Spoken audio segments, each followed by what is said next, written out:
मित्रों नमस्कार।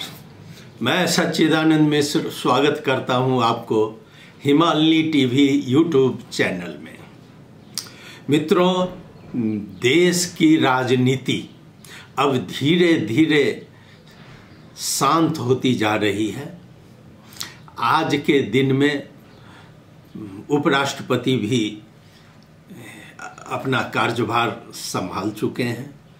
प्रधानमंत्री श्री प्रचंड जी भी अब विश्वास मत प्राप्त कर चुके हैं। लेकिन मैं थोड़ा इससे पहले ले चलता हूं आपको कि देश को, नेपाल राष्ट्र को एक रामचंद्र पौडेल जी के रूप में नया राष्ट्रपति मिला है। रामचंद्र पौडेल जी ये देश के चौथे राष्ट्रपति होंगे और व्यक्ति के रूप में देखा जाए तो ये तीसरे राष्ट्रपति हैं, क्योंकि इससे पहले जो राष्ट्रपति थे वो 2 बार पद पर कायम रहे और उसके बाद जो इस बार निर्वाचन हुआ तो उसमें रामचंद्र पौडेल जी राष्ट्रपति के रूप में पदासीन हुए हैं। दोस्तों, मैं बता दूं, जब राजनीति आगे बढ़ रही थी वहीं एक नाटकीय मोड़ नेपाल में आया और वह ऐसा नाटकीय मोड़ आया जो प्रधानमंत्री यथावत रहे और उसके बाद पूरा गठबंधन भताभूंग हो गया। कुछ उधर गए, कुछ इधर गए और ये सब मिला जुला कर राष्ट्रपति के इलेक्शन के लिए हुआ और उसमें चाहे आंतरिक रूप से हो चाहे जिस रूप से कहें तो नेपाली कांग्रेस ने जीत मार ली है और जीत मारकर उन्होंने अपना कैंडिडेट को विजय करवा दिया। और आज रामचंद्र पौडेल जो नेपाल में प्रधानमंत्री पद के दावेदार थे, उन्होंने पिछले कई साल से प्रधानमंत्री के लिए अपनी दावेदारी दी। नेपाली कांग्रेस के अध्यक्ष बनना चाहे लेकिन उसमें वो सफल नहीं हुए। मैं आगे बताऊंगा उनके बारे में। तो पिछली बार उन्होंने अपना राजनीति में कुछ छोटा सा परिवर्तन किया और वह पार्टीगत रूप में श्री शेर बहादुर देउपा के खेमे में चले गए।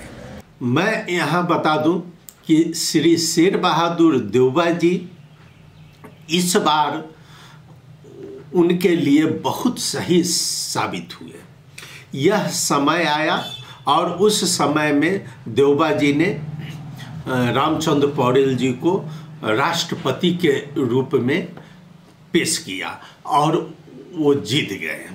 अब आइए मैं रामचंद्र पौडेल जी के बारे में कुछ बता दूं। राजनीति तो चलती रहती है, लेकिन राष्ट्रपति कैसा होना चाहिए, किस रूप में इनको लाया गया और कहां से कहां तक इनकी यात्रा रही, तो मैं आपको बता रहा हूं। हमारी हिमालनी पत्रिका का लेटेस्ट अंग में हमारे संपादक द्वारा लिखा गया है, कृषक पुत्र से राष्ट्रपति तक का सफर, रामचंद्र पौडेल जी को। और कृषक एक किसान के घर में पैदा हुए थे और कोई सोचा नहीं था कि ये देश का राष्ट्रपति बनेंगे, क्योंकि उस समय तो राजतंत्र का बोलबाला था। राजतंत्र जाएगी ये भी नहीं कोई सोचा था। लेकिन आज परिवर्तन हुआ, समय बदला और रामचंद्र पौडेल देश के राष्ट्रपति हुए। मैं आपको कुछ इस तरह बताता हूं जो हमारी संपादक डॉक्टर श्वेता दीप्ति अपनी आर्टिकल में इस बार लिखी है। मैं उससे कुछ अंश ले रहा हूं। लगभग 8 दशक पूर्व तनहू के ग्रामीण बाहुन पोखरा में एक साधारण परिवार में जन्मे रामचंद्र पौडेल को नेपाल के चौथे कार्यकाल के लिए राष्ट्रपति बनने का सौभाग्य प्राप्त हुआ है। रामचंद्र पौडेल जी 5 दशक लंबे राजनीतिक कैरियर में कई बार सभामुख मंत्री के रूप में काम किए हैं। विक्रम संवत 2001 साल असोज 29 गते को मिलुंग बाहुन पोखरा में पैदा हुए पौडेल के राजनीतिक सफर को समझने के लिए हमें साल विक्रम संवत 2015 में वापस जाना होगा। पौडेल विक्रम संवत 2015 से नेपाली कांग्रेस के सदस्य हैं। बचपन से ही राजनीति से जुड़े पौडेल ने अपने नेतृत्व में 2016 में पोखरा में हिमालयन एसोसिएशन की स्थापना की थी। इसी तरह विक्रम संवत 2018 में उन्होंने कांग्रेस द्वारा चलाई गई सशस्त्र क्रांति में सक्रिय रूप से भाग लिया था। पौडेल जी वर्ष 2023 में सरस्वती कैंपस के स्वतंत्र विद्यार्थी यूनियन के सभापति में निर्वाचित हुए थे। 2024 में पौडेल जी प्रजातांत्रिक समाजवादी युवा संघ के संस्थापक सचिव बने। 2027 में स्थापित नेपाली विद्यार्थी संघ के संस्थापक केंद्रीय सदस्य रह चुके हैं। एक मध्यम वर्गीय किसान परिवार में जन्मे श्री रामचंद्र पौडेल ने नेपाली साहित्य और संस्कृत शास्त्री में त्रिभुवन विश्वविद्यालय से स्नातकोत्तर तक पढ़ाई की। पौडेल की पत्नी के साथ 4 बेटियां और 1 बेटा है। अब रामचंद्र पौडेल जी की राजनीतिक यात्रा की हम चर्चा करते हैं तो मैं बता दूं आपको कि वर्ष 2025 में विश्वेश्वर प्रसाद कोइराला सुंदरी जल से रिहा हुए थे। उसी समय उनकी मुलाकात सेंट्रल जेल में रामचंद्र पौडेल के साथ हुई थी और यह भी एक संयोग ही था कि उसी समय कोइराला की मुलाकात पौडेल के साथ ही कम्युनिस्ट नेता मनमोहन अधिकारी तथा शंभू राम श्रेष्ठ से भी हुई थी। कोइराला और पौडेल के साथ की इस मुलाकात के साथ इनकी राजनीतिक सहयात्रा काफ़ी लंबी समय तक चली। पौडेल जी को कहा जाता है कि पोखरा में जब ये गए पढ़ने तो थोड़ा इनका ढलकाव कम्युनिस्ट की ओर था, लेकिन बाद में ये विश्वेश्वर प्रसाद कोइराला के जो संगत में आए उसके बाद में चेंज हुआ और ये पूर्णतः डेमोक्रेटिक और नेपाली कांग्रेस में आबद्ध रहे। अब मैं आपको बताता हूँ, बीपी कोइराला जिस समय बनारस में थे तभी उनके और सुवर्ण शमशेर जी के बीच में कुछ मतभेद चल रहा था। तो यहाँ पर क्या है कि रामचंद्र पौडेल जी को अभी नहीं, एक शांत और सुशील विद्वान के रूप में लिया जाता है और इन्होंने कई बार कई लोगों के बीच, पार्टी के बीच मध्यस्थता का भी काम किया है। और उस समय जब सुवर्ण शमशेर जी और विश्वेश्वर प्रसाद कोइराला जी के साथ कुछ मतभेद चल रहा था तो उसमें इनकी बहुत बड़ी भूमिका रही थी और रामचंद्र पौडेल जी ने सुवर्ण शमशेर और बीपी कोइराला जी के साथ एक सुलह भी करवाया था, उसमें मध्यस्थता इन्होंने की थी।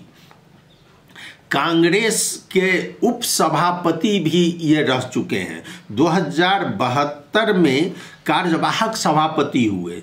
13वें महाधिवेशन से सभापति पद में शेर बहादुर देउपा के साथ ये पराजित भी हुए हैं। अब पंचायत काल के अंत के बाद 2046 में प्रजातंत्र की पुनर्स्थापना के बाद पौडेल जी 2048 के निर्वाचन में तनहू 1 से संसद सदस्य के रूप में निर्वाचित हुए। उसके बाद की सरकार में स्थानीय विकास मंत्री और कई मंत्री ये रह चुके हैं। इन्होंने 2057 में उप प्रधानमंत्री, गृह तथा संचार मंत्री की महत्वपूर्ण जिम्मेदारी संभाली थी और 2062 में नेपाली कांग्रेस के महामंत्री बने। इसी तरह कहा जाता है कि कहा नहीं जाता है, देखा गया है कि श्री रामचंद्र पौडेल जब यहाँ प्रधानमंत्री का दौर लगा था तो इनके बारे में और ये प्रधानमंत्री के लिए 17 बार कोशिश की थी और 17 बार प्रधानमंत्री बनने के लिए नामांकन भी किया और उसमें पराजित होना पड़ा। मैं आपको बता दूं, नेपाल के प्रमुख कार्यकारी पद प्रधानमंत्री पद के लिए रामचंद्र पौडेल 17 बार प्रतिस्पर्धा की, बावजूद इसके वो सफल नहीं हो पाए। वर्ष 2067 श्रावण में प्रधानमंत्री के लिए हुए निर्वाचन में पौडेल जी कांग्रेस से उम्मीदवार थे। ये माले से झलनाथ खनाल और तत्कालीन माओवादी इसके नेता पुष्प कमल दहाल प्रचंड जी उम्मीदवार थे। इनके साथ ये 3 बार चुनाव लड़े। मत संख्या के आधार पर पूरा मत नहीं प्राप्त करने के कारण तीनों बार इनको पराजित होना पड़ा, लेकिन बाद में प्रचंड जी इस दौर से बाहर हो गए और वो बाहर होने के बाद इनको 17 बार प्रतिस्पर्धा करनी पड़ी, लेकिन उसमें कोई सफलता नहीं हुई। बाद में वापस होकर इनको संविधान का कुछ नियम चेंज हुआ और उसके बाद मैं आपको बता दूं कि वर्ष 2079 मंसिर 4 गते के आम निर्वाचन के बाद पौडेल लगातार यह कहते आ रहे थे कि नेपाली कांग्रेस और माओवादी को मिलकर सरकार बनाना चाहिए। अब बताइए, इनकी एक जो स्वभाव है उस स्वभाव में इन्होंने बार बार यह कोशिश की और इन्होंने कहा कि नेपाली कांग्रेस और माओवादी अगर मिलकर सरकार बनावे तो देश के लिए अच्छा हो सकता है और इन्होंने प्रयास भी किया था। पौडेल जी प्रचंड को पहले कार्यकाल में प्रधानमंत्री बनने देने के पक्ष में थे। इसी बार जब इतना हुआ तो इनकी आंतरिक इच्छा थी कि प्रचंड ही देश को नेतृत्व करें, लेकिन उस समय ये सफल नहीं हुए। वो देवपा जी चाह रहे थे कि हम प्रधानमंत्री बने और प्रचंड जी चाह रहे थे कि हम प्रधानमंत्री बने और इनके चाहने के बावजूद इनको सफलता नहीं मिली। नेपाली कांग्रेस इस पर ये नहीं चाह रही थी। शेर बहादुर देउबा भी अपनी गलती सुधारना चाहते थे उसके बाद, और वो सब मिलकर जो है सो अभी प्रचंड जी को अपने ओर मोड़ने में सफल हो गए और तब प्रचंड जी ने फिर अपना रास्ता बदला। प्रधानमंत्री के कैंडिडेट थे ही, प्रधानमंत्री तो हो ही चुके थे और इन्होंने राष्ट्रपति के लिए अपनी उम्मीदवारी दर्ता कराई। मैं आपको बता दूं इस संबंध में पौडेल जी ने सशस्त्र द्वंद्वरत तत्कालीन नेकपा माओवादी को मूल प्रवाह में की राजनीति में लाने के लिए ऐतिहासिक वार्ता सहमति के काम में अग्रणी भूमिका निर्वाह किया था।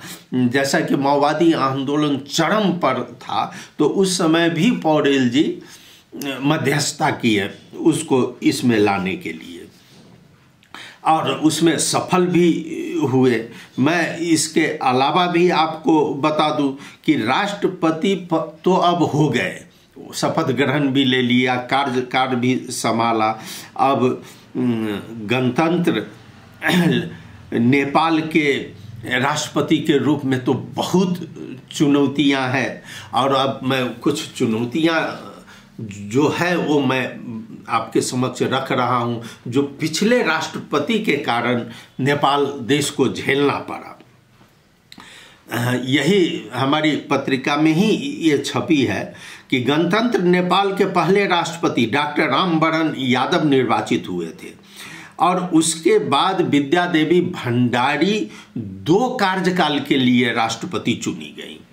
अब यहाँ पर राष्ट्रपति डॉक्टर रामवरण यादव का भी कार्यकाल विवादित रहा मैं उसको बता दूं कि नेपाल के संविधान 72 को जारी करने के बाद देश के प्रथम राष्ट्रपति रामवरण यादव पद मुक्त हुए थे। उसके बाद ये विद्यादेवी भंडारी को मिला। डॉक्टर रामवरण यादव अपने कार्यकाल में उनको तत्कालीन प्रधान सेनापति रुकमांगत कटवाल प्रकरण में बहुत ज़्यादा विवादित हो गए।